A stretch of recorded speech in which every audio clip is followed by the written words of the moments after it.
So nay duha ka teacher nag-abot sa gawa sa groceryhan. Nganingon. Mahala na sa panaliton ro no. Sa una, ang 500 duha na ka grocery nga bag akong mada. Ningon din ako sa bitaw.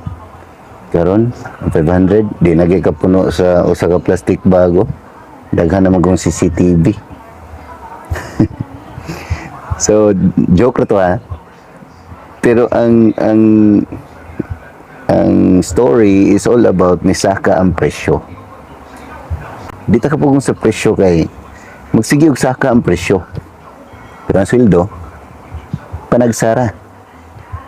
Ang coke gani. Mahal kayong coke ron. So kung maingon ka na ko nga i-manage mo expenses. So ano mo pag-manage sa expenses nga ang mga palitonon, nagsigig saka, mga lamas, mahal na kayo.